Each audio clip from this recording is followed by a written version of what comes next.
Hello, everyone. This week's topic is about control signal and something called anti-windup. Up to this point, we have looked at controller design and controller design for systems that are absolutely linear. But of course, in the real world, this may not apply to systems because linearity has its limits. Not all systems are linear over the whole domain. And something like when you put more into it, you will get more out of it. It's kind of limited. If you, for example, have a salary, if you work and if you try to increase your work hours, it will have a certain limit. You cannot be working for 2,000 hours a week because that's not viable. That's not something that can exist. Uh, but that can exist in our world, in our simulation world, in our controller design world up to this point because we didn't really look at limits. Now, if you have, for example, a system that is given like this, the controller design, during the controller design, we assume that we can increase the input infinitely to get an output that corresponds to, again, some infinite signal. Of course, that's not possible. If you have a car, for example, you will have an engine in it, and the engine will have its limits. It can output or throughput some torque that is limited. You can have uh, an acceleration that has a certain limit to it. So there are limits in the real world applications, which we really don't care up to this point because we didn't consider it. We didn't limit anything. We didn't use any saturation elements whatsoever when we designed a controller in the control loop. So this is exactly what we're going to inspect today, because while we have to look at the system, we have to design a controller, and then let's assume that we have a certain limit in our system and see what really happens and what is going to be going on in the whole thing. Because, well, here we have something called the control signal, which is basically, if you're in open loop, your input itself. Because we're building a structure that constructs a feedback structure, we have some measurement of the output, we have a certain reference, and then the controller and the summation point, and then we generate a input to the system, which is called the control signal in closed loop, that kind of does the job for us. But if you're in open loop, you have just a controller and then an input, and you're directly applying your input to the system without a feedback structure. So if your system has a limit, it will be on its input or also maybe on its output. But in this case, we're interested in limited control signal. And keep in mind that this kind of introduces the simplest way of introducing a nonlinearity. So this is the simplest nonlinearity that we can come up with because the linearity is constrained into a domain. And out of that domain, we are not linearly dependent on it. So therefore, this is not linear over the whole domain. It will have its limitations, and we'll see what's going to be going on. Now, just to spice things up, this week we have some rise time requirement and settling time requirement together instead of having overshoot and stuff like that. Just to remind you that there are some formulas that we use, and it doesn't really matter if it's rise time, settling time, if it's overshoot, I don't know, peak time or something. It's just going to be a time domain constraint, and if you have two of them, you will just go ahead and calculate zeta and omega n. So before we go into this discussion of a control signal and the limitation of it, we have still the job of designing a PI controller. So let's quickly dive into it and design our PI controller that we're going to use during the tests. So we have a setting time of 1.8 seconds.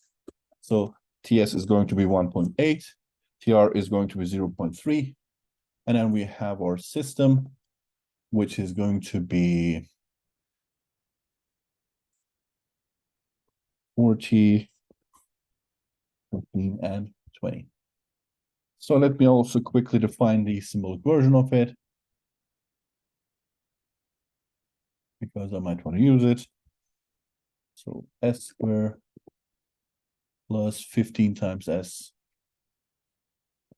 plus 20. There we go. Yeah, first of all, we are going to design a PI controller. And we can immediately see that it will be a third order closed loop with a 0. But before that, we have these time domain requirements, which we need to satisfy. And therefore, we have to use the formulas for these.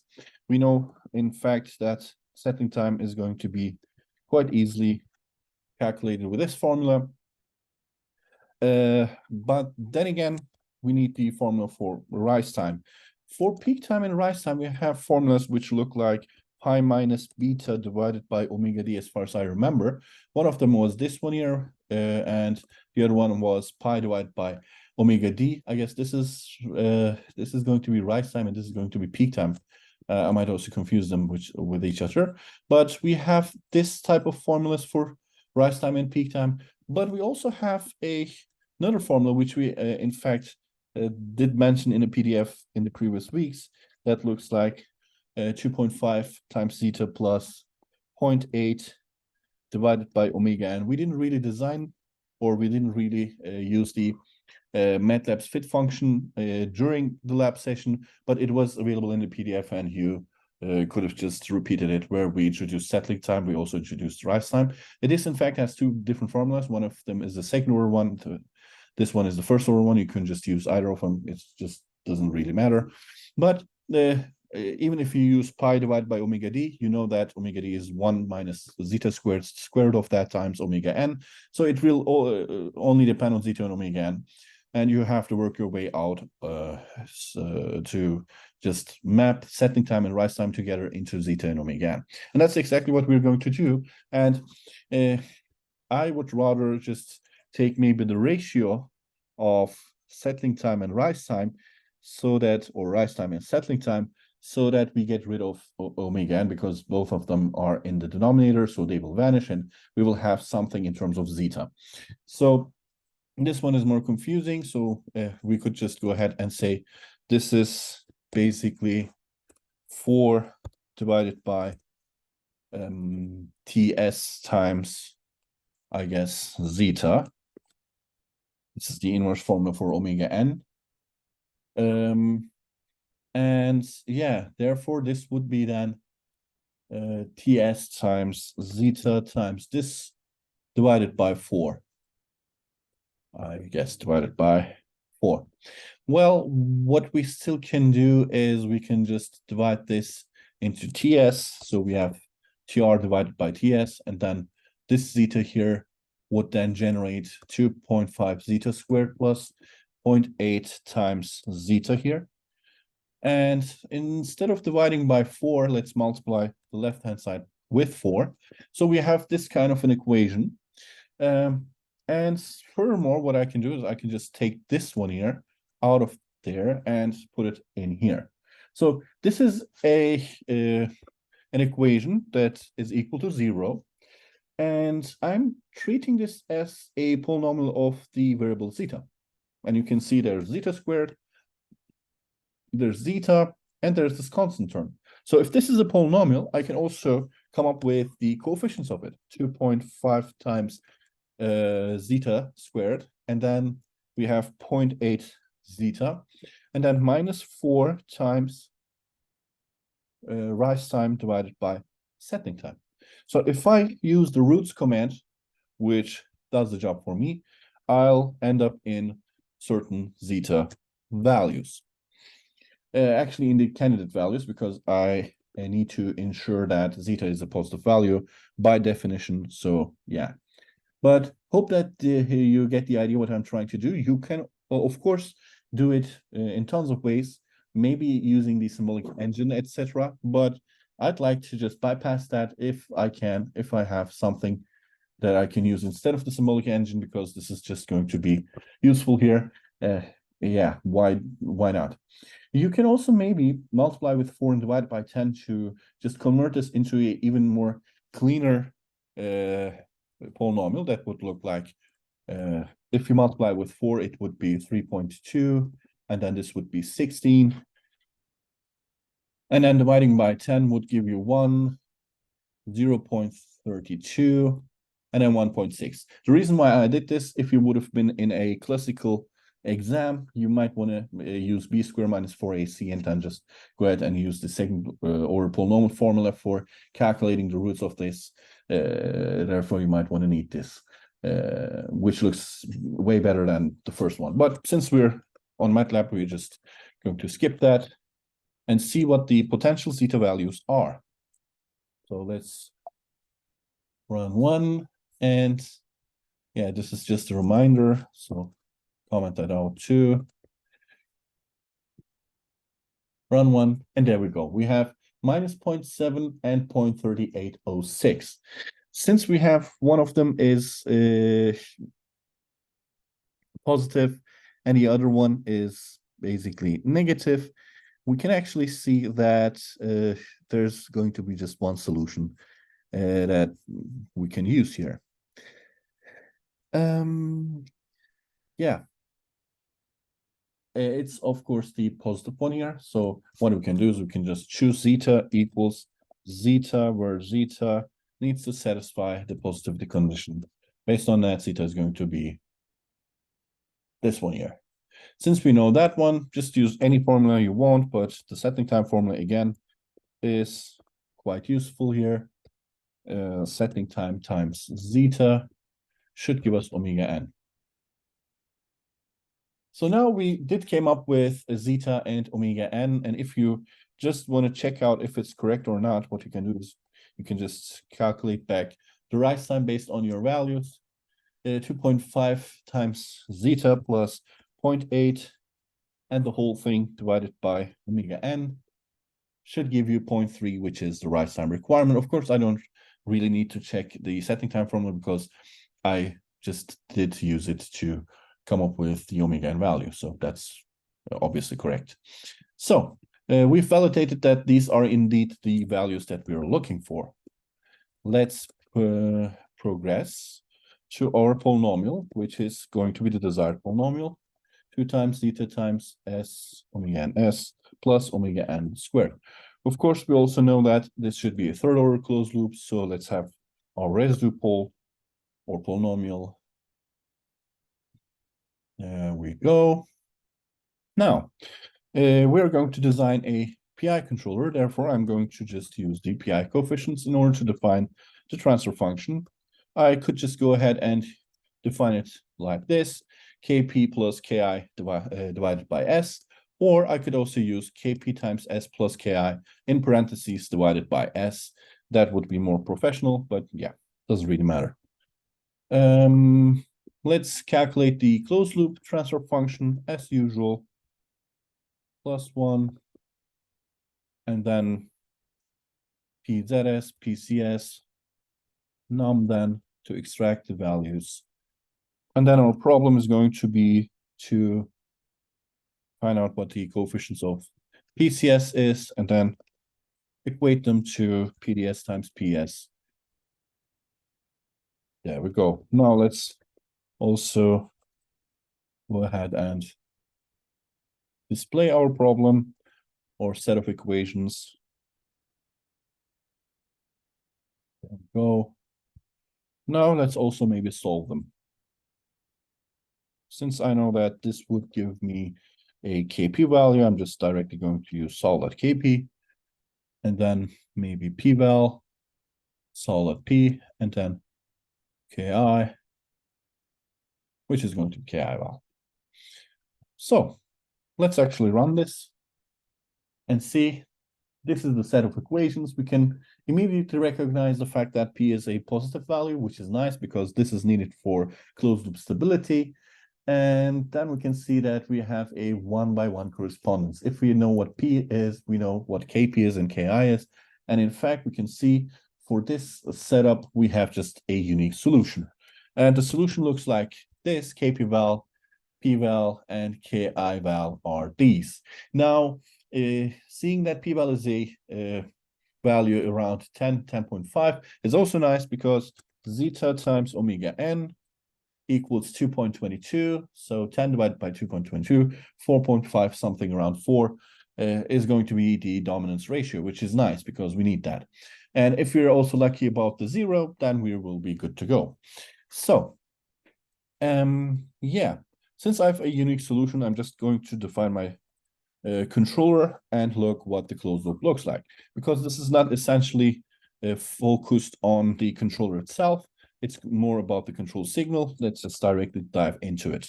So feedback and then fs times ts, comma 1.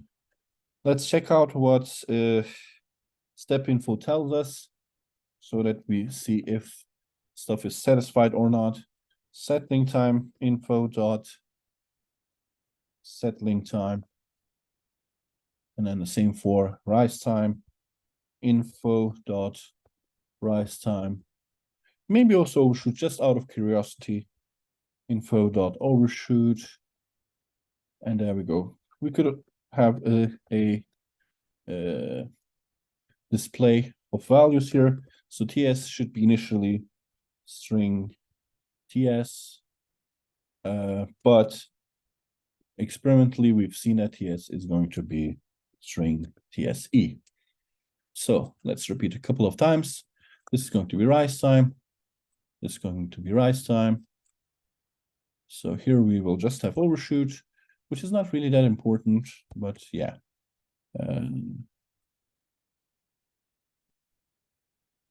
Percentage, there we go.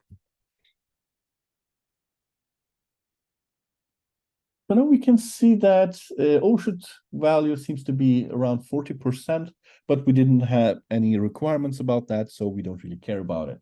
And we see that the setting time is quite good, and the rise time is a little bit off, like 33% relative error, because it's 0.3, so 0.1 is the error here.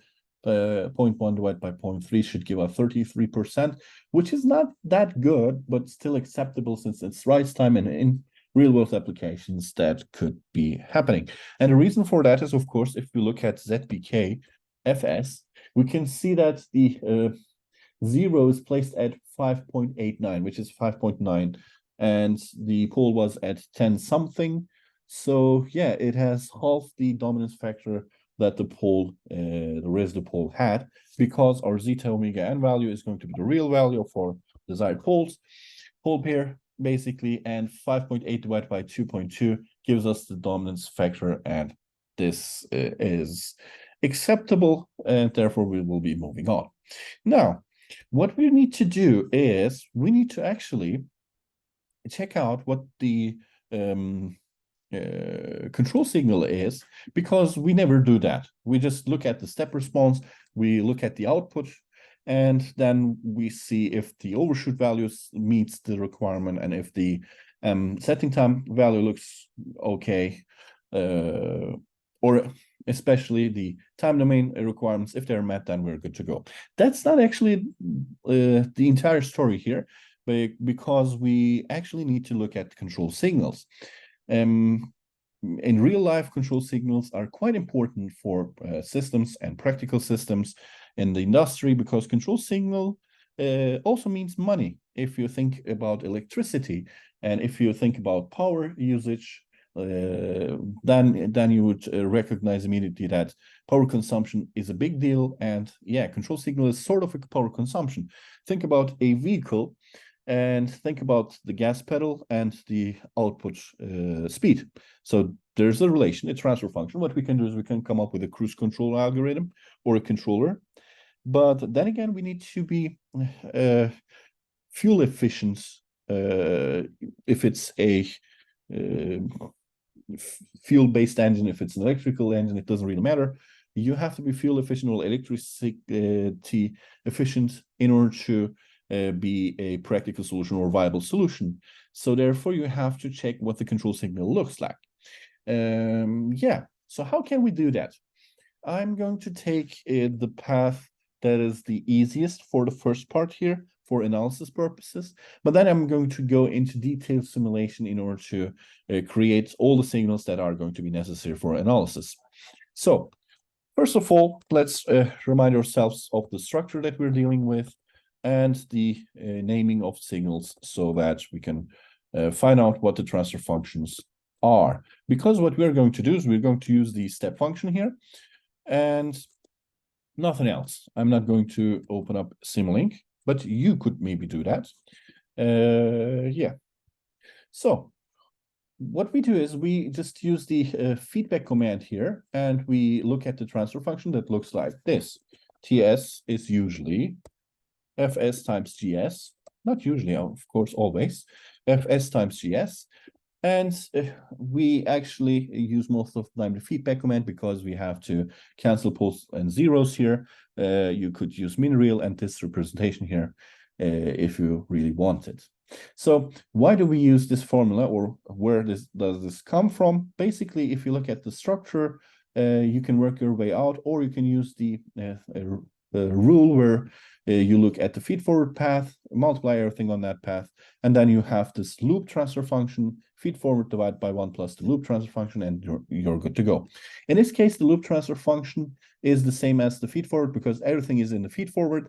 So what you have is you have Fs times Gs divided by 1 plus Fs times Gs.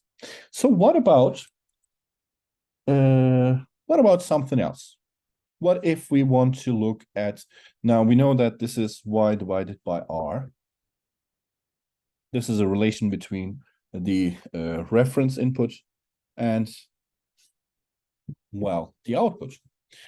What we really need to do is, since we're interested in the control signal, we need to somehow acquire u here, u divided by r. Now, if we do that, we might want to change our feedback structure a little bit. And yeah, y is not our output anymore. And in fact, u is our output. So let's have that. Let me just space this a little bit. There we go. But what we have to do is we have to place GS somewhere on the feedback path so that this summation point here is equivalent to this one here. Because otherwise we are just having r minus u, which doesn't really make sense. Therefore, we have to have GS on the feedback path in order to match the same model. So we're not changing anything, we're just changing our definition of output. And here we're basically changing only the output as the definition, but the structure should remain the same. All the relations should be basically the same. Now you can see then we have Fs on the feed-forward path and Gs on the feedback path. Now this changes our formulation here. What we do is we are looking for Tu, let's call it Tu. And yeah, let me just get rid of this. So here we have feed-forward path Fs divided by 1 plus the loop transfer function, which is Fs times Gs. And you can see this is basically the reference to control signal transfer function. And you can also see that the relation y equals Gs times u still holds. If we use this transfer function, if we multiply it with Gs, since this was up to the control signal, if you apply it to the system, if you add Gs to this, you will get the output and it is going to be the same. Now, similarly, what we can do is we could go one step further and get rid of the control signal, get rid of the controller, and decide on the fact that E is going to be our output. So let's define this as the output. What we can then do is we can track the error and see how the error signal behaves. Now, for this to be true, of course, we still need to add the controller. Now, keep in mind that the error signal is going to be the output, but also in the feedback path, we take this error, apply it to our controller, and then we generate our control signal here. And after that, the control signal is still applied to the system, and the system's output is here, and r minus y is still giving us the error signal. So nothing basically changes. The only thing that changes is going to be the feed-forward path. And yeah, that's just in order to come up with the according transfer function. And basically, this is going to be 1 divided by 1 plus FSGS, because there's this transfer function 1 here. There's no transfer function, so this is just unity, so equals 1. And then 1 plus the loop transfer function, which didn't change, which is still fs times gs. And you can see that if you multiply this with fs, then you would proceed to the controller. So we can bring them back by multiplying them in order to end up with the same transfer function that we started up initially. So it is important to know this stuff, because when we have that, what we can do is we can just, if I get rid of these here and define this as TE, what I can do is I can just simulate them. So let's get the step response for any one of these. Let's choose this one here. Yeah, that could stay like that. And then I'm just going to call step on TU with the same time vector to be able to match it on the figures, and TE, so with the same time vector, of course. Now what we can do is we can just open up a figure with subplot of 3,11, CLA hold on, grid on, label going to be time, and then title is going to be, let's start with the error signal.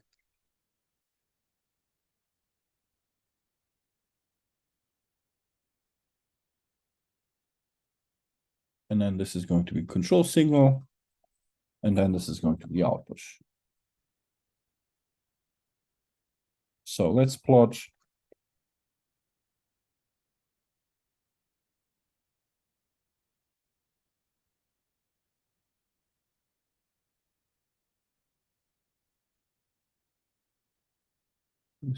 x2, x3, u, y, and yeah, that should be it.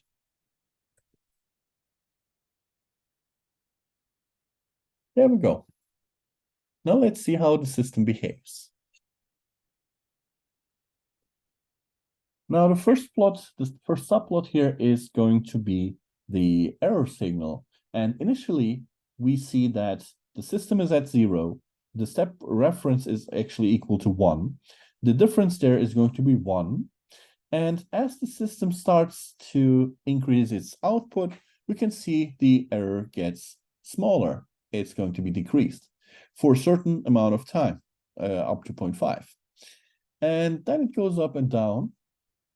Of course, the reason is just directly the difference between 1 and this whole signal here is going to be E. So you can see, of course, when this is minimum, this is going to be maximum. It makes sense. But then again, we have this control signal, which doesn't really reflect the whole change in output or change in error, because it starts with 1.5, which makes sense if you remember the fact that KP val is 1.5, KI val is 8.99, or actually equal to 9. But since the integral is 0, it didn't just calculate at time instance 0. It will slowly increase by calculating the area of this error signal here, because it's the integral, it is going to be the area here.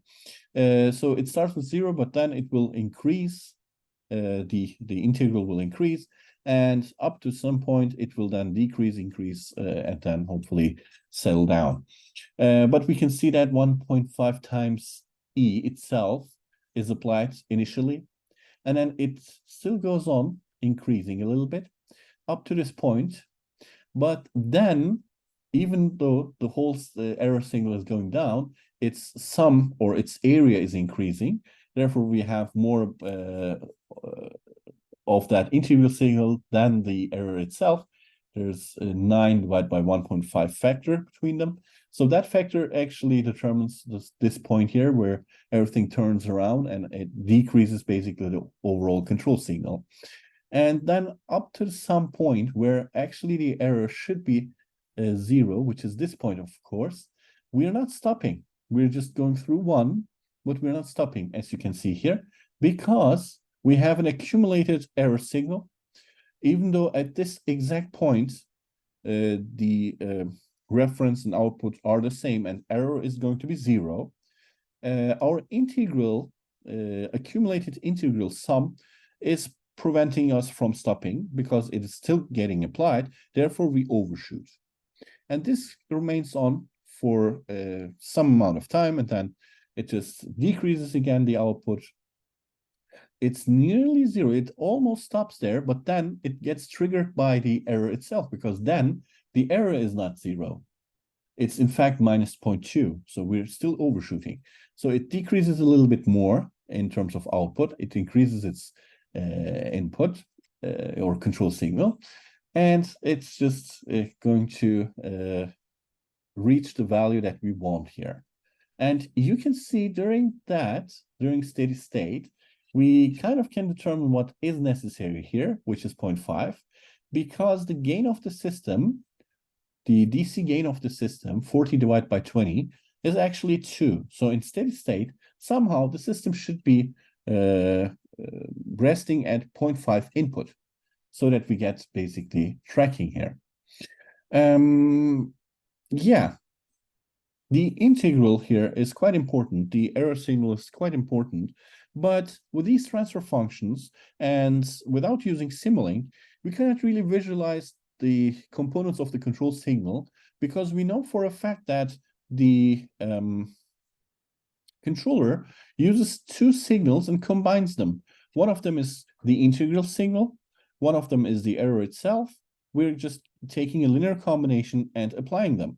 But using step or using these transfer functions, I'm not going to get directly the integral signal. Of course, I can take the integral of this signal and then try to compare it, but I want to reach internal signals because at some point I'm going to restrict U, or I'm going to apply saturation to this. So therefore, I need the internals of the system and to be able to get into the simulation and take some action there.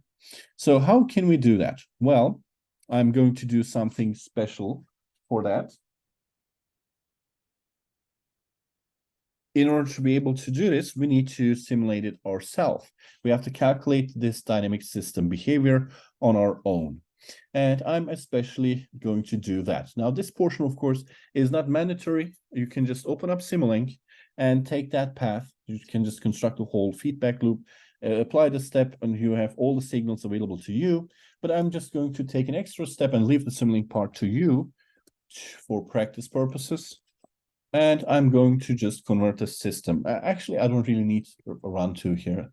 Let me just get rid of it. I'm going to continue on from here. So dynamics, how can I simulate a system so that I can basically interrupt everything and do something that I want and modify the simulation basically. Simulink is one answer, but the other answer is going to be using the difference equations. For that, we need a discrete system and a special version of the discrete system. So what I can do is I can just use GS and transform it into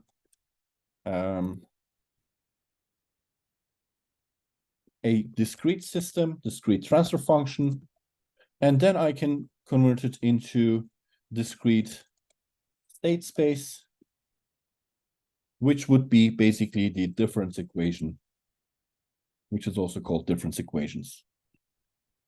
Or I could just take another route, which will be basically getting to the state space model and then discretizing that in order to get basically so continuous to discrete, and then you end up in difference equations again. So it doesn't really matter in which way you acquire your discrete model. The only thing that matters is basically the sampling frequency and the sampling time, therefore, and nothing else is important. So just to skip the details, I'm just going to use MATLAB, but we can do this on our own. If we would have liked to implement this in C or in other programming languages where we don't have the toolbox, We can do that. We can easily do that using the controllable canonical form and the zero-order Holt method. You can just get the difference equation just by using basic math and arithmetic, basically. But we're going to skip that. What I'm going to do is, first of all, I'm going to define a time vector because I need to decide on a certain sampling time. So our sampling time, normally we call this TS or something like that, T sample, but we have TS for settling time, so I'm just going to call it tau. Tau is going to be the difference between two consecutive time instances. So basically, they should be consecutive. Otherwise, you will have 2 or 4 times or something times the sampling time.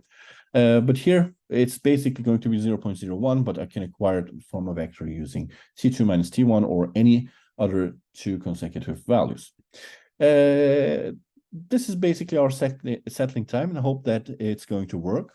Now, I'm going to just get the state space of my transfer function. So this is going to be sys, or let's just discretize it first. For that, we can use C to D, which is continuous to discrete, and which takes the system in continuous time, the settling time, the sampling time, and the method itself. We're going to use zero-order Holt method, which assumes that between or during the discrete step, it's going to be constant. Everything is constant. That's the assumption in zero-order Holt method. In first-order Holt method, it tries to match the shape of the continuous one during the discrete step by using a line, basically. But we're not interested in much detail. We can just use zero-order Holt method with a tau value that we came up with just now. So zero-order Holt method. Now, if we look at this, let's see what we have now. We have this discrete transfer function. Now, I'm not going to use a z or -1. That's also another way of acquiring stuff, but I'm just going to be lazy and use SS state space and just pass in the system, and it should give me basically a discrete state space model. There we go. Now let's extract the matrices. So A is equal to this one here. So this is B, C, and D. There we go. Now A is this one here, and you have to check the eigenvalues of A if you know about the discrete time systems.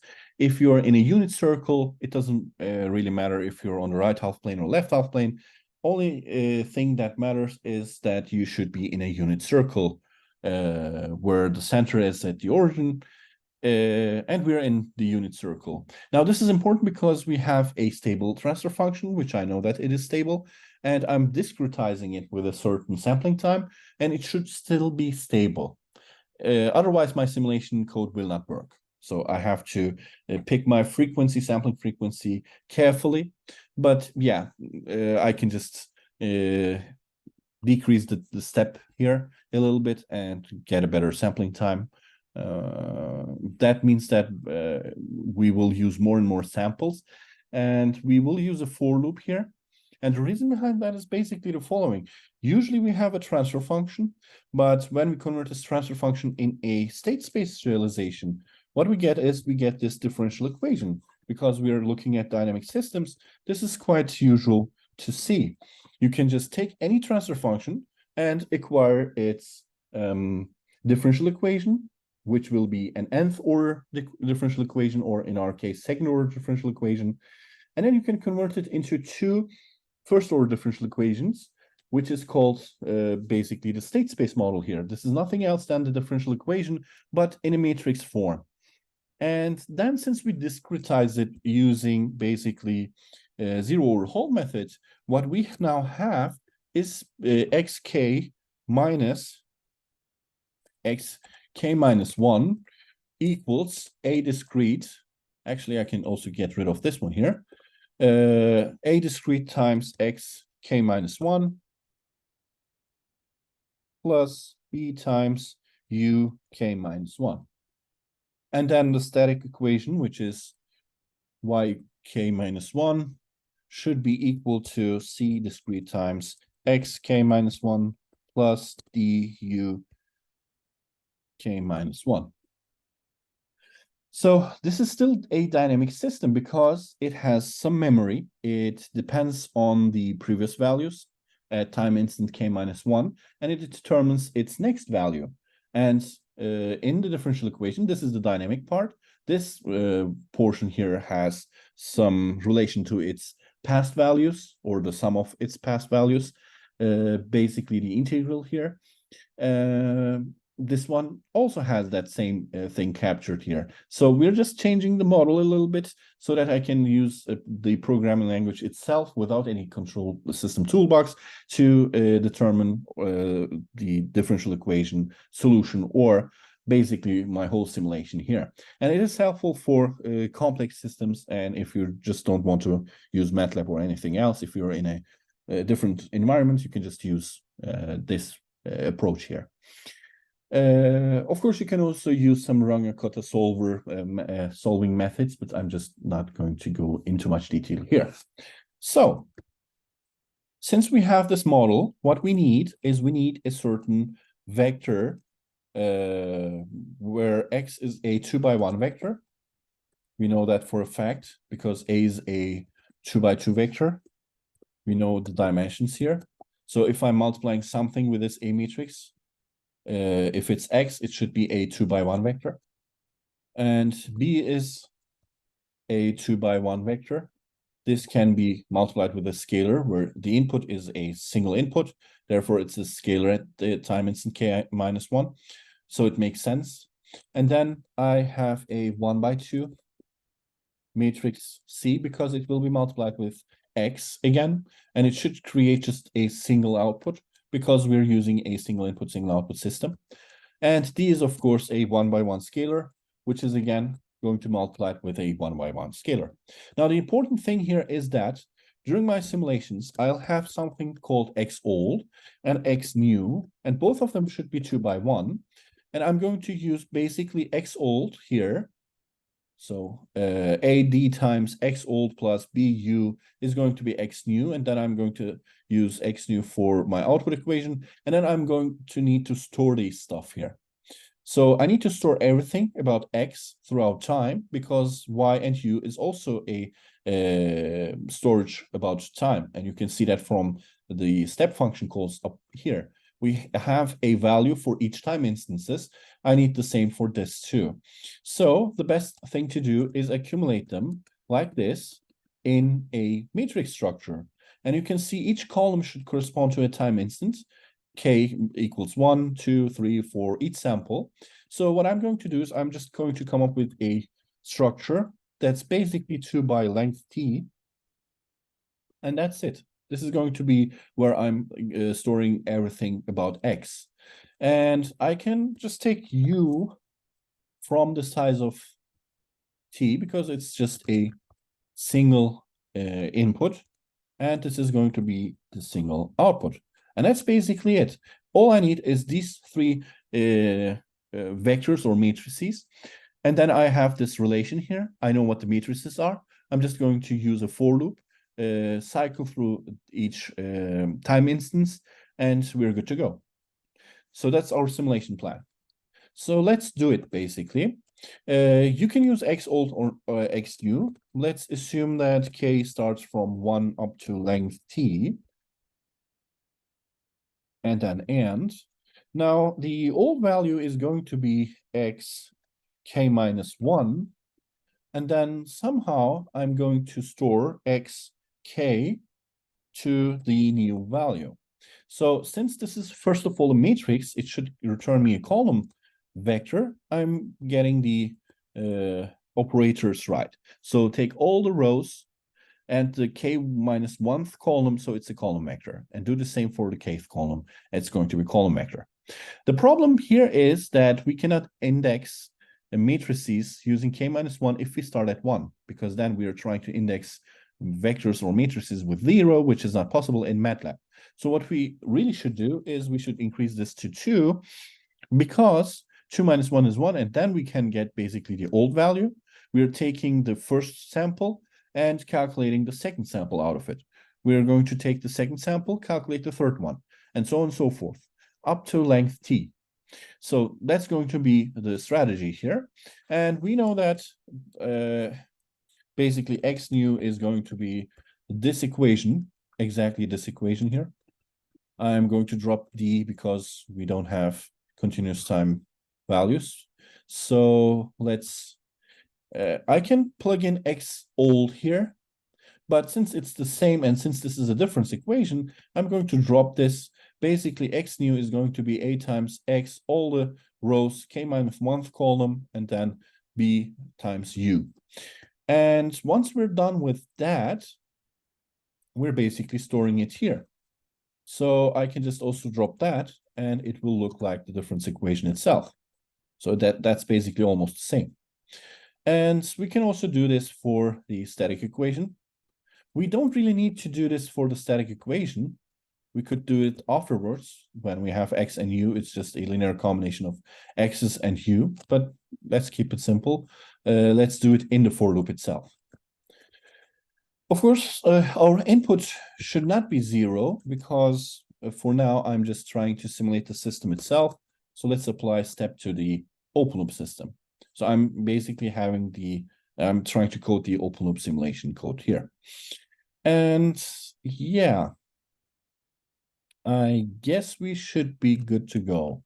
What we can do is we can maybe use a figure and then maybe plot t comma y and then some color, line width. So t is our vector defined here.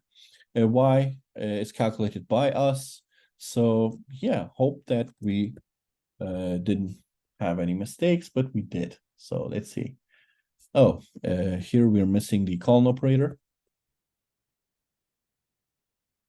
And there we go. Now this is quite nice, even though this is not the thing that we need. It's actually the open loop simulation. And what we can do quickly is to just use hold on and grid on and check if it's correct by plotting the open loop step response on top of it. So t comma y with red, maybe with line width, maybe 2. So for that, we need y comma t equals step and then gs comma t maybe. Use the same time vector, and there we go. Now, I hope that you can see that it is right on top of it. So it seems like our simulation code does really work. You can see that the last sample here messes up stuff and it goes to 0.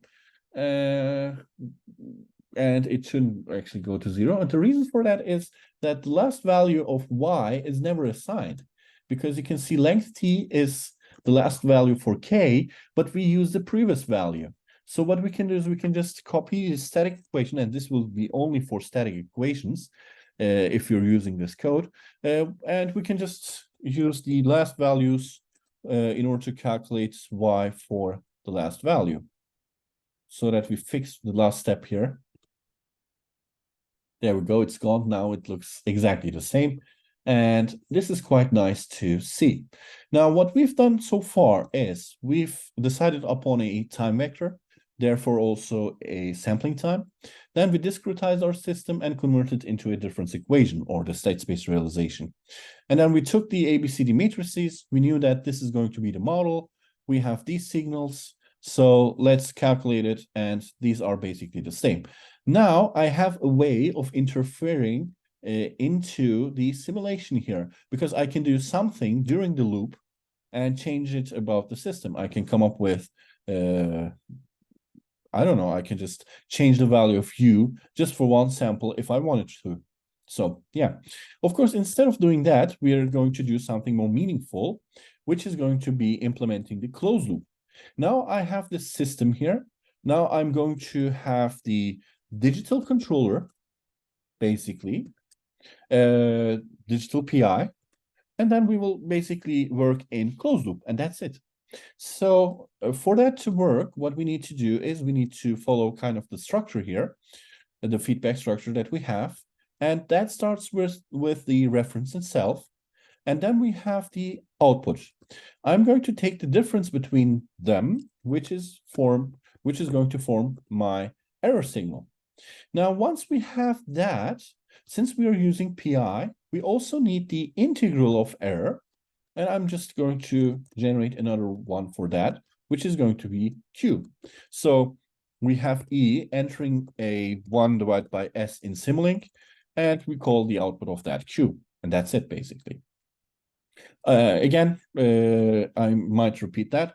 You can use Simulink and just skip this whole coding part. Yeah, then we need to have a control signal, which is going to be U, because they will be it will be calculated based on E and Q, the linear combination for the PI controller. And then we will apply that to the system and we're good to go. Now, this ordering here is important because our coding structure or for loop needs to kind of repeat this order too.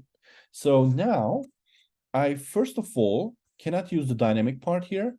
That will be the last one here because I need a certain control signal to update my states here.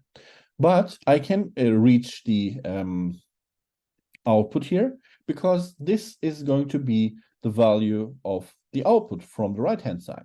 I'm going to start from there, take that as measurement, and take the reference, take the difference, and form my error, which is E at this time instant, k minus 1, is going to be R at k minus 1 minus Y at k minus 1. So this is the error signal that I need. And since systems might have initial conditions, we're just applying the initial condition here. You could think about this as the initial condition. Output is calculated based on that. The system didn't react. We still have one sample. And we're going to just calculate what the error signal is. Therefore, we need to somehow calculate Q. If we know how to calculate that, I'm just going to have U, the control signal, which is Kp val times the error signal plus Ki val times the integral signal. And that's going to be it. Now I can apply this to the system because U is updated now. Yeah, what we could do is, which I'm not going to do by the way, but what we could do is we could use k minus 2 here for the previous output and then try to use that, but it doesn't really matter that much because this is the initial value and the control signal cannot exist before the controller or the integrator works. So that's not going to be a big deal here. Yeah, we only need the integrator. If we would have coded for a p-type controller, it would be fairly easy. We can use this, and then there's no ki val, just kp times e, apply it to the system, and you're good to go. So that would be nice. But we first of all need this integrator here, or we need to know how to take the integral. Now, if you look at this, it kind of tells us how to find it. You could look at it as E equals E dt is the integral. So let's just say Q equals E divided by S. And this would actually be converted into S times Q is equal to E. And this means that the derivative, the dq divided by dt, is going to be E over time. Now, what we can do is we can just use in the zero order hold method is going to be used here again. Therefore, I use zero order hold method. My controller or my integral is also going to be discretized with zero order hold method, which basically means that delta Q divided by delta T should be equal to E. And that's the only thing that it tells us. And we know what delta T is, actually. or I could put it on the right-hand side. But we know what delta t is. It's going to be the time step or the sampling time or tau, because new value minus old value gives us tau. So this is directly tau. And delta Q is going to be QK minus QK minus 1 equals EK minus 1 times tau. So this is basically how we take the integral. Or furthermore, this one may look a little bit better. It's actually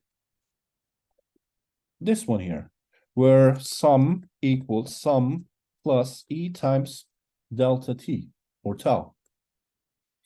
So this is the discrete integral that we know, and which basically uses a constant dt, and then the value of E, that will form a rectangle, and we just get the area of that, and we add it to the sum that we calculate here, which is basically the integral. So it's just a accumulative sum of these little rectangles, which should correspond to the area beneath the signal that we are taking the integral of. So I'm just going to take this one here and plug it in here. And there we go. Let me get rid of this whole thing here. So QK is going to be previous value plus error times time step, basically. That's going to give us QK, and we're using the previous value of this integral, times KI plus the error signal times KP. That is going to form our control signal, apply the control signal to the dynamic part of the system, calculate the output, and so on and so forth. So that's basically it here. What we still need to repeat is we need to take the static equations here, which is this and this here, and just calculate it for their last values, because the static equations never reach length t. They get stuck at length t minus 1. So we have to basically update everything after the simulation is done. So what I'm going to do is I'm just going to take this figure here and convert it into figure 2, and that's it. So let's run this. And you can see both simulations bring up the same result. They should look similar. And yeah, the one on the right hand side was calculated using just a for loop. Of course, the timing is a little bit too much. We don't really need 5 seconds of simulation of this system here.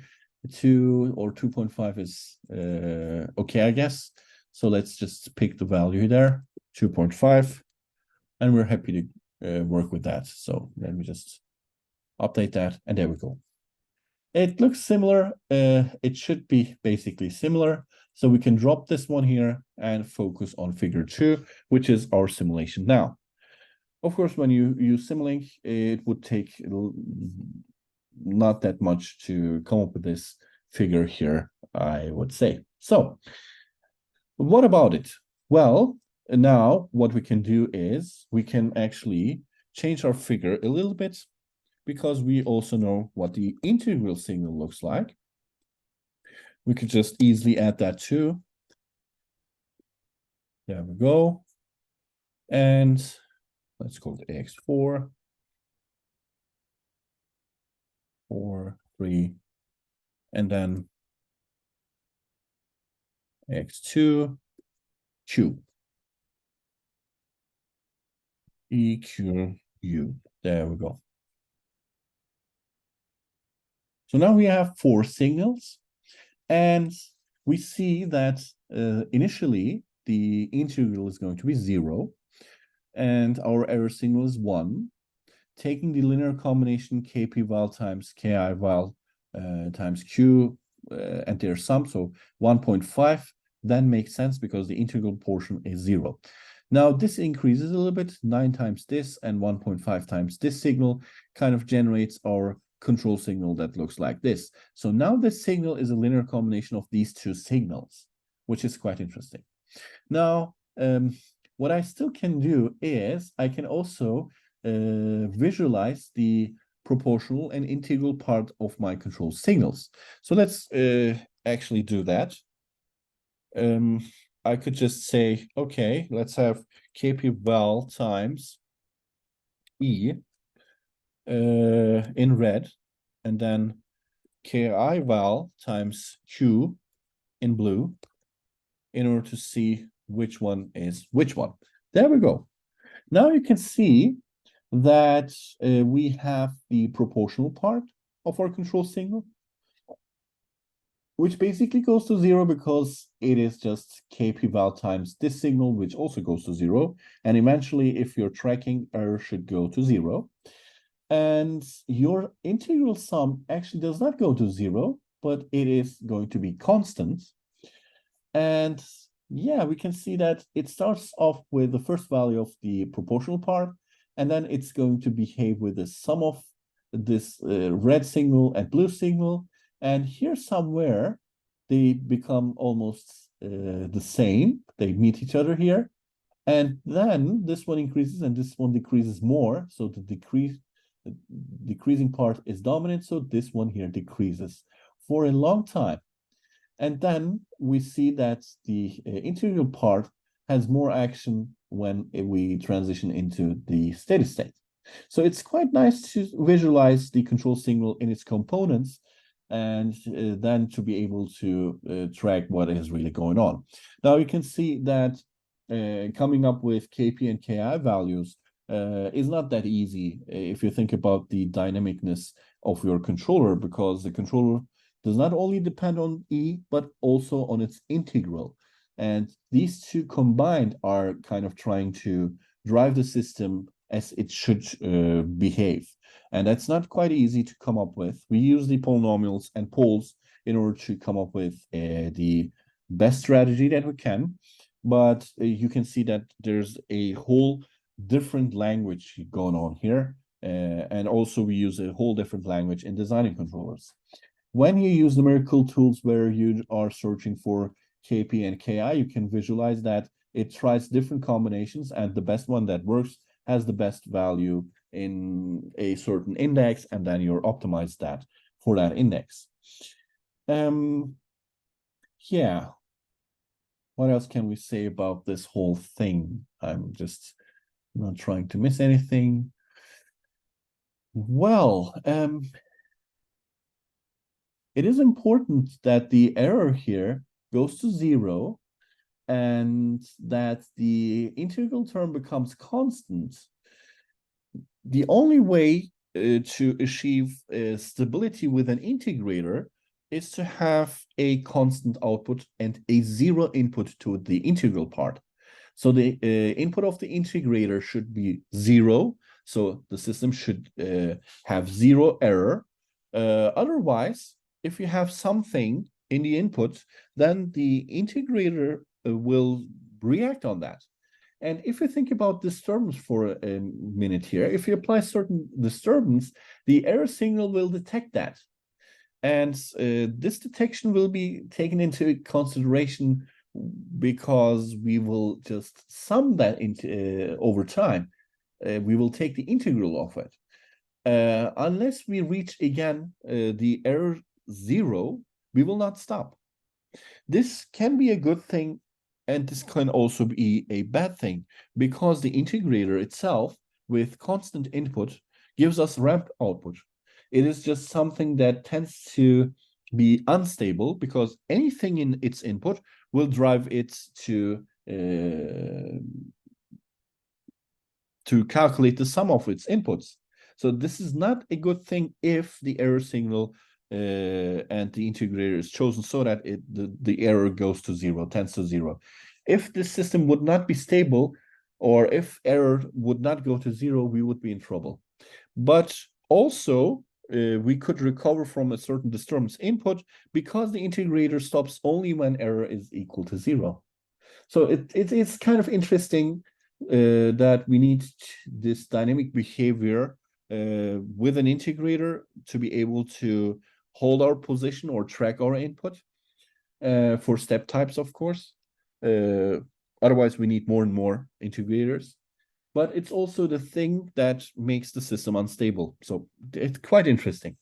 Well, we'll see in a moment how the integrator will behave. So we assume that the control signal can reach these values.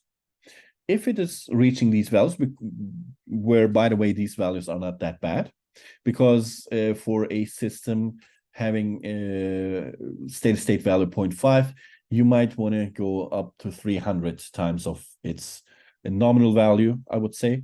So it's 0.5, we get up to 1.5, up to 2, 4 times it. This is still feasible for most of the systems. For some, it may not be. But we will introduce this limit, which is basically this part here. We will add the saturation element to this and see how it will behave. Now, basically what we're doing is we're just constraining our input to a certain interval. So let's have saturation. I'm going to define something like u lim, which is the u limit here, and it's going to be 0.7, and we will apply this symmetrically. So everything stays the same. The only thing that I'm going to change is going to be this one here.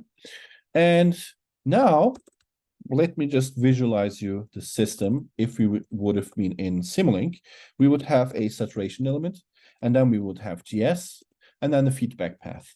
So this means that my reference, my error signal, my control signal, but then I will also have the saturated control signal, and that will be applied to the system, and we will get the output here. So this is quite important to notice.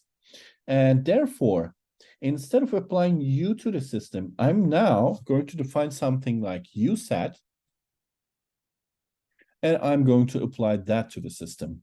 So this will be USAT, and this will be USAT, because this equation and this equation belongs to the open loop transfer function GS.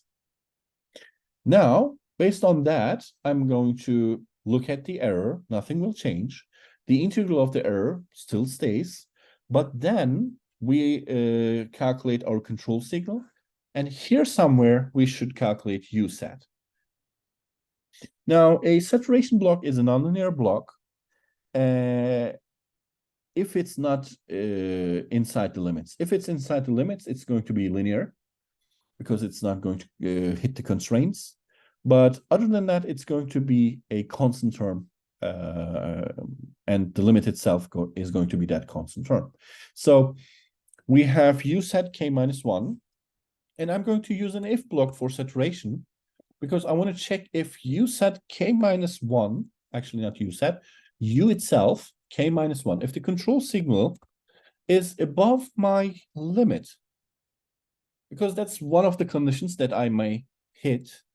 And if that's the case, then my saturated control signal is going to be the limit itself. I cannot surpass that value. If it's 0.7, I cannot surpass 0.7. So it's going to be 0.7. If it's even slightly greater than that, 0.7001, this if will be triggered and it will be set to 0.7. Else if there's also a negative portion where I should be careful, it can also not surpass minus 0.7. So its magnitude basically should be between or should be less than or equal to 0.7. Therefore, if it's symmetric, of course, this doesn't have to be, but I'm just simplifying stuff. You can use ulim positive and ulim negative, and just use this if-else block and just work that way. But I'm just using it symmetrically. Doesn't really matter. For analysis purposes, it doesn't really matter. So, therefore, it will be the negative limit. Otherwise, if both of them are not satisfied, then u set k minus 1 is going to be u k minus 1, and that's it. So here we see the linear region because it's basically the control signal itself. If it's lower than 0.7 or higher than minus 0.7, Then we can apply it directly to the system. Then the system will behave. The saturation element will not be present at all. It will act like that. Otherwise, it will just limit it with constant terms or constant values, actually. And then that becomes, is going to be applied here. And yeah, that's basically it.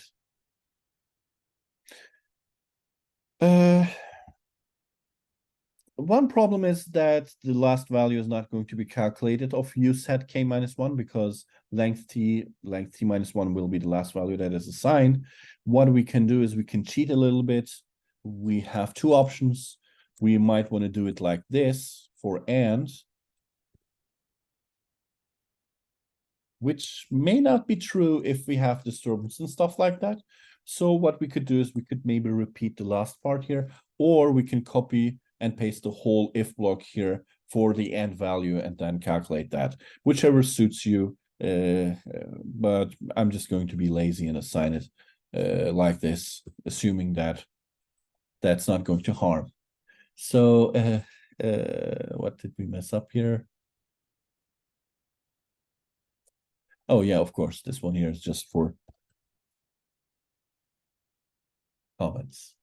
So now we have introduced a limit to the control signal, and it seems like we're in trouble. Of course, we should be in trouble. Otherwise, this lesson would not make sense. But yeah, why are we in trouble? That's more of a discussion that we want to talk about. And we're almost not seeing the whole thing here. So maybe I should increase the time vector back again. So let's have 5 seconds of simulation. So now it makes more sense. So yeah,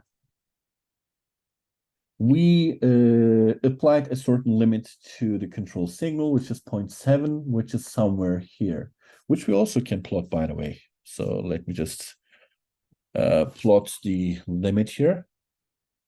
U set, actually u lim times 1's size t should do the trick. We could also introduce the negative limits here.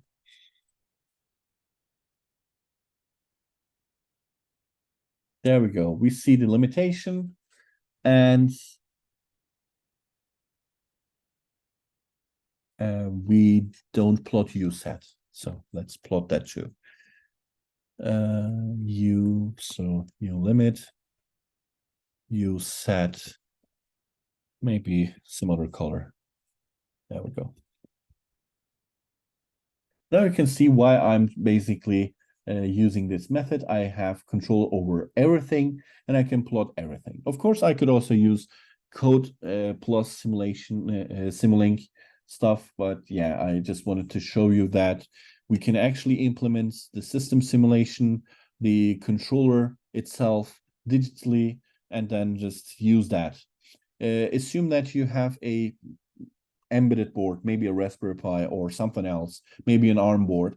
Then you have basically the actuator, the measurements, the sensors, and in between that you have just your CPU or DSP or something that can calculate discrete simulation stuff like this. And you can just apply your controller like this. You get the measurement from Y, and then you have your reference. You read your reference from somewhere else, and then you can just take this path and then just apply U set to your actuator. So that's basically what I'm demonstrating here. You can just use the digital implementation of your continuous time controller and then just deploy it to a certain board and do that. Or you could also use PLCs, which is also quite common to do, and you can just control your system. Of course, this would be very unprofessional, and it would need much more stuff to it, because in laboratory applications or real world applications, noise filters and stuff should be involved. Otherwise, this wouldn't work on its own. You need a much more powerful constraining stuff and code in order to deploy that. But if you have just a simple DC motor or some thing to control, and you have just the control board for it, you could just do a DIY project and just try to implement your motor control using this code piece, for example. So yeah, let's go back to our topic. Now we can see that we have limited basically the control signal, and yeah, it actually behaves like something else. The step response, overshoot, rise time, all that stuff is gone. It doesn't really make sense. Settling time is not there anymore. Although we could just be happy with a settling time because it's around 1.8 second was basically the oh no, we cannot be happy. This is free and even a little bit more here. So yeah, settling time is twice, the rise time is nowhere near, and we have this interesting stuff going on. So what is the issue here? You can see that, or you might expect it, that when we introduce a certain limitation, let's say 1, for example, here on this graph, you would end up in having something constant up to this point, maybe up to this point here, because that's the top part which is above 1, and then it would behave like this. That might be your expectation, but that's not possible with this setup with a PI controller. This is only possible when you would have the P-type controller itself, because it would be limited by 1, and after that, since it is memoryless, since it doesn't depend upon the previous values or any other stuff from the history, it will just look at that time instant and see that we have a certain output that will generate me a certain error, and kpval times that error is going to be me. So then it would behave like it would meet your expectations. So you could just do this for a p-type controller, and you can just experiment on that, and you will see saturation elements do not affect really p-type controllers. So this also explains the fact that PI-type controllers have an integrator part. They are using the memory itself, and that causes this issue. So this is about the integral term, not the proportional part of our control signal. So that's important to notice. But it seems like stuff got even worse, because as soon as we hit this limitation here, our integral signal here, which is in blue, kept rising and rising and rising up to a certain point. We're still in the limitation, and it's still applying or it's still summing up stuff to it. So error, even though the error is decreasing, by the way, it is decreasing. So we are driving the system towards here, and the integral term reaches its maximum until we hit this point. Then it decreases very slowly, by the way, and the reason for that is overshoot, because now our error signal is negative. Now we're subtracting from our sum. Up to this point, we were adding to the sum. Now we're subtracting from the sum, and it goes on like that for quite some time.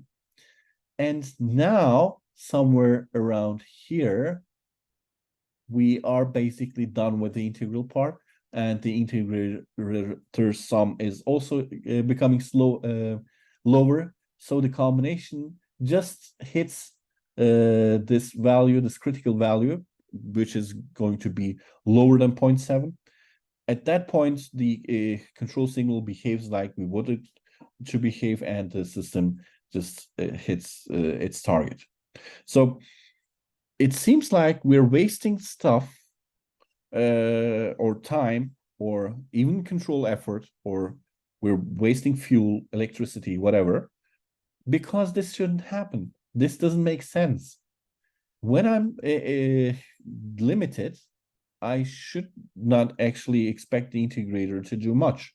But during the limitation, we're applying a constant value to the integrator, which gives us the ramp output, where we see the effect of the instability of the integrator part.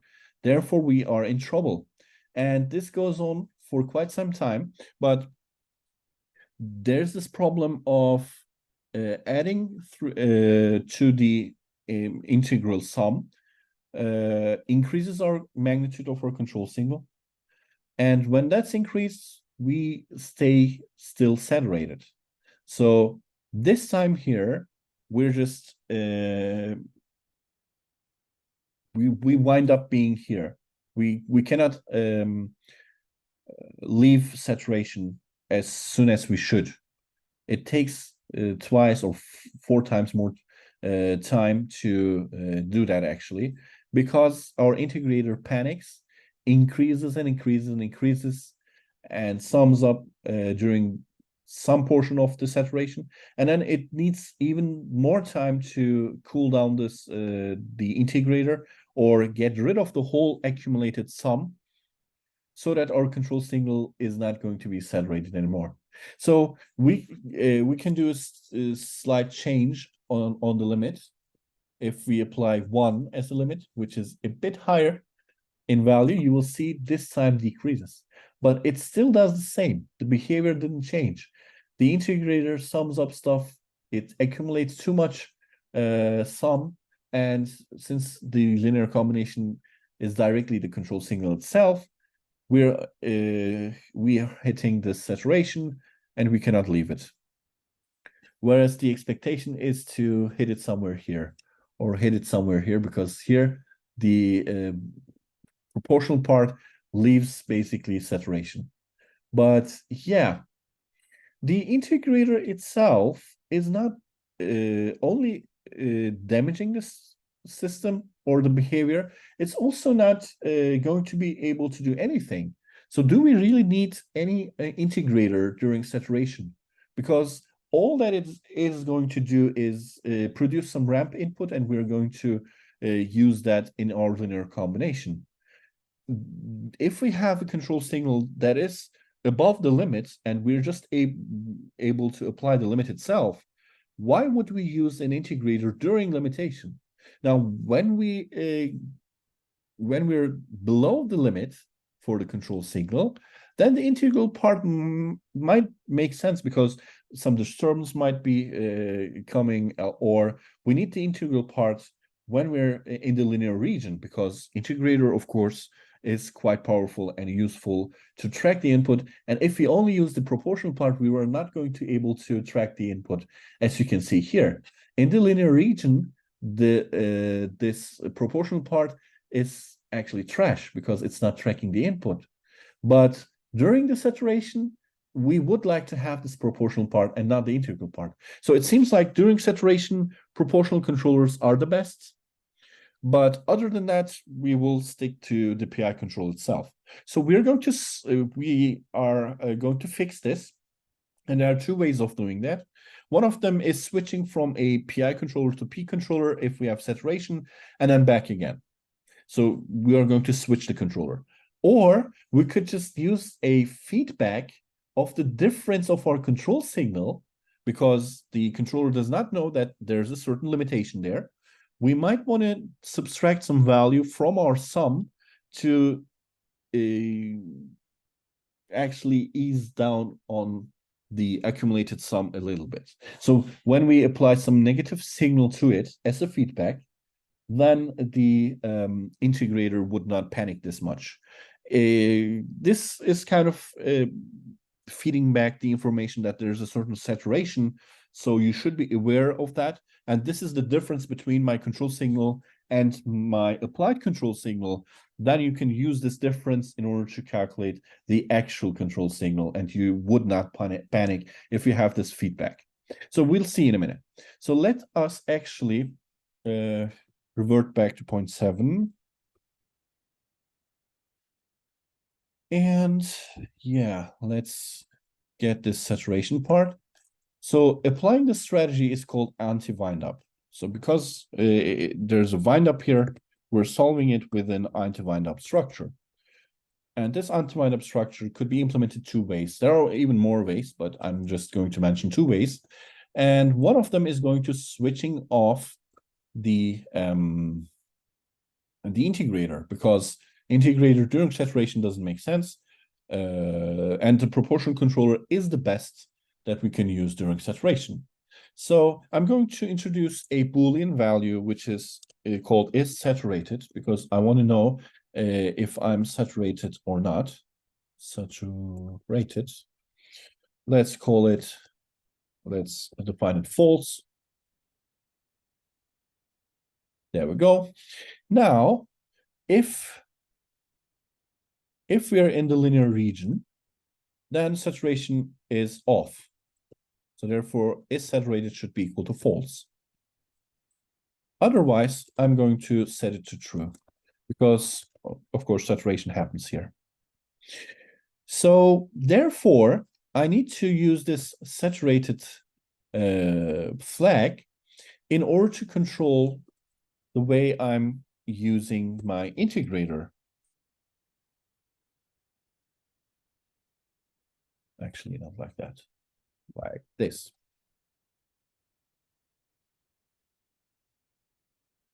So I'm going to do something if saturated, and I'm going to do something else if not saturated. So I didn't change it actually. I just define is saturated. I am going to update the value of that. You could also define it as a vector and see when the flag is open and when the flag is closed, but a local variable could also do the job. Now, if is saturated is true, it means that I don't really need to add stuff to the integral, or I could just add 0 to the integral. So this would mean that this part is also going to be 0. Therefore, the sum will stay stable or constant. So if that's going to happen, in fact, because all blocks are the same or identical. No, it's not. If you save it. Yeah, it will stay constant because we're in saturation, and I don't really want to increase the value of our blue signal here. So it would not even try to add something. So it would go being 0 up to a certain point. And ideally, it would the proportional part will be out of the saturation at this point, and then the integrator would then start to sum up stuff. So it would take a little bit more time to be to activate the integrator, and then we would have the PI effect eventually. So ideally, it should cut down the whole thing into a more ideal control signal, which is not this inflated control signal. So let's see how this would affect our system. And otherwise, if we're not in saturation, we just have the usual integral part here. So, all right, this is figure 4, seems like it. So let's run it.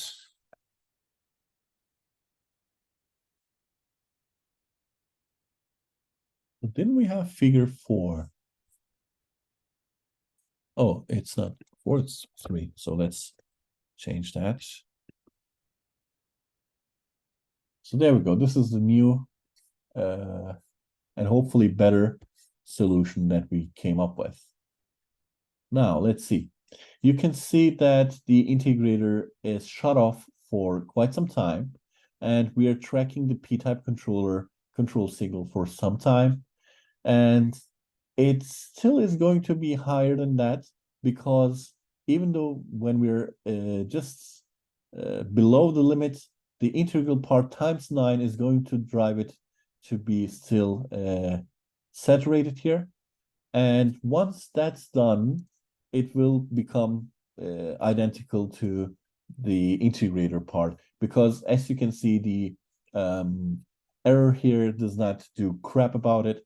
It's just very bad. And yeah, we're just applying the integral part now. So as I've mentioned before, we have the proportional part, we have the integral part, and during the saturation, the proportional part is going to be used. During the in the linear region without the saturation part, we're going to use the integrator plus the proportional part, which is going to be the PI controller itself. So we're switching from a P-type controller to the PI controller, and if we hit the saturation again, due to some disturbance, it would then switch off the integrator again and convert it into a P-type controller and vice versa. So it's going to be behaving a bit differently.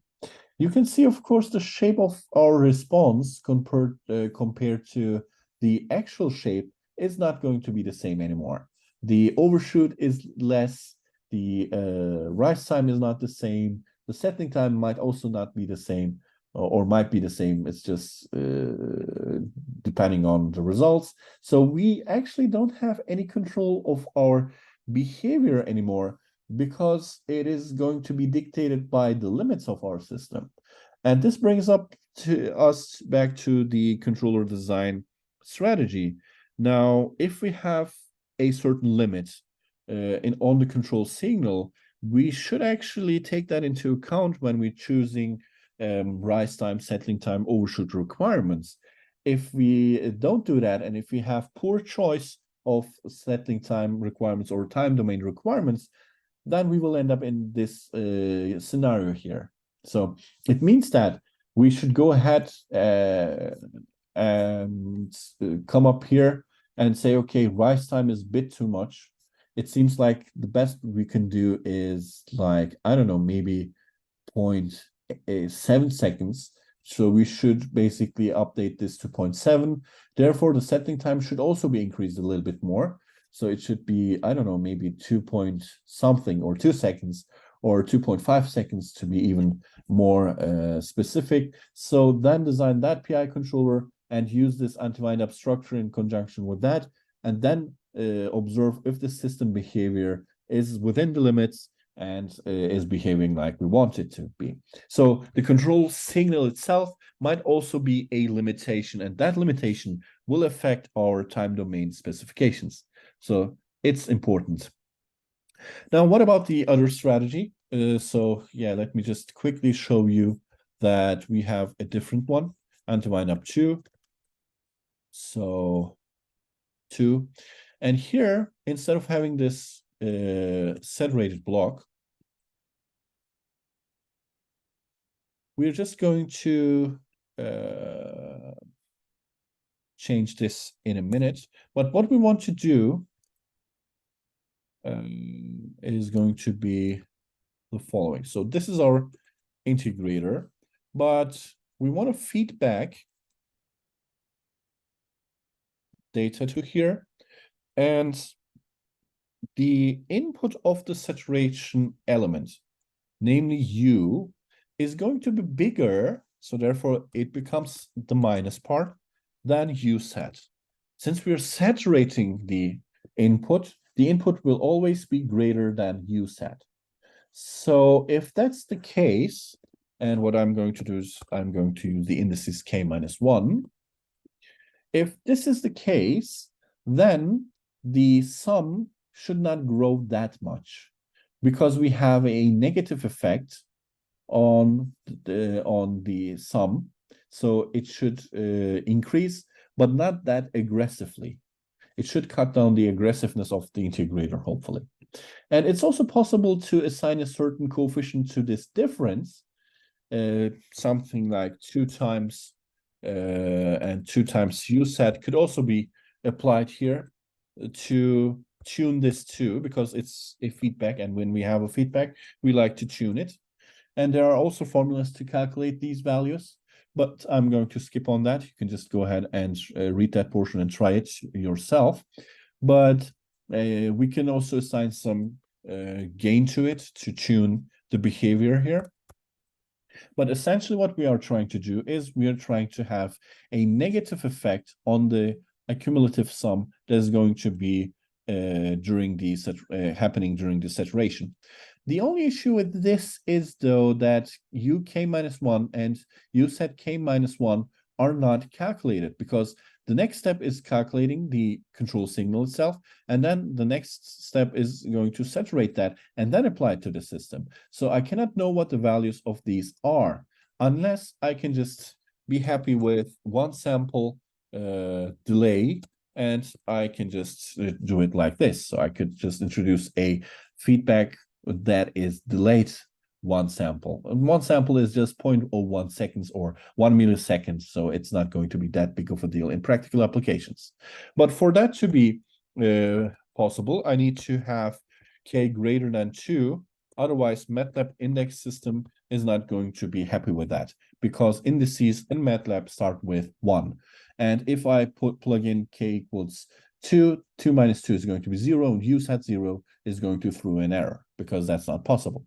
If it's greater than 2, namely 3, then 3 minus 2 is going to be 1, and I'm introducing 1 delay here. So other than that, what I could do, maybe I could introduce just for one sample, I could just get rid of this thing and take the integral like this. It wouldn't harm that much, I would say, because it's just one sample of an integrator. And keep in mind that in the linear region, when saturation is not there, or when the saturation doesn't limit the control signal, uset and u are the same. Therefore, this difference becomes meaningless because it's going to be 0, because they're going to be the same. So the switching off here is based on the equality of uset and u. We switch off this if that's happening. Otherwise, we have a negative effect on the control signal. So let's try this, and let's call it figure 5.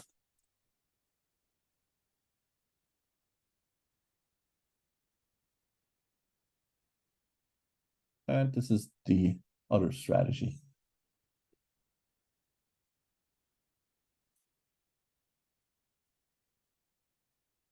So you can see that the behavior does change a little bit. And yeah, in terms of control effort, it needs a little bit tuning. But you can see, on the other hand, this has some chattering problems and increases the saturation time a little bit. So you can therefore tune the left one with a certain coefficient to your liking that has a solution in between these two here, so that it becomes a bit more aggressive or less aggressive. So that's upon you to determine, but you can see it is around the same solution. It takes around the same time that is spent on the saturation. But you can also see that this one here slowly increases and then takes over, and yeah, the integrated part needs some time to recover so that it takes effect. Therefore, it's kind of usable. Both are usable here. It's not that big of a deal, but we have a little chattering here, which happens around the saturation because there happens to be a certain time instant where we are slightly below and slightly up on that. So it's quite possible to have this when we have these types of switching systems. They chatter a little bit, and in order to get rid of the chattering, sometimes we don't use this if-else block directly, but we use a little bit of a band where we have a dead zone, and that dead zone helps us to get rid of this chattering problem. But yeah, that's not really that important here. All that we need to know is that if we have an integrator in our controller, which means that not only the PI controller is going to experience this problem, the PID controller is also, and even the PIPD controller will also experience this wind-up stuff, because if we have limitation, if we have saturation, then the integral will wind up. So therefore, we need this anti-wind-up structure, either one of them, or any other strategy to get rid of this wind-up effect. And if we are talking about control signal limitation, then that's the thing that we should basically do. So you cannot use a PID controller or any other controller with an integrator, especially the integrator part is important, with saturation elements you have to just use this anti-windup structure to be a bit more safe and more fuel efficient or control signal efficient. Yeah, that's about it for today. And you can see that the simulation code and stuff, or the calculations here, are also available in the PDF that I'm going to upload here. We basically, I guess I've chosen a different sampling time here, a bit higher than the one that I've chosen here. Therefore, the graphics may look a little bit different, but they are going to be telling the same story. Because we have a higher sampling time, we have a more accurate simulation data here, and you can see we have control signal. Saturation just increases the time that is spent in saturation.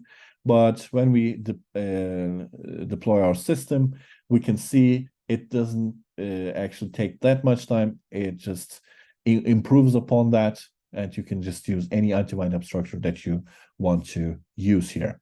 So I hope that this was helpful for you, and I guess we will see each other next lesson, but that's not going to be next week. The week after that should be actually our laboratory session, as far as I remember. So see you in the next lesson.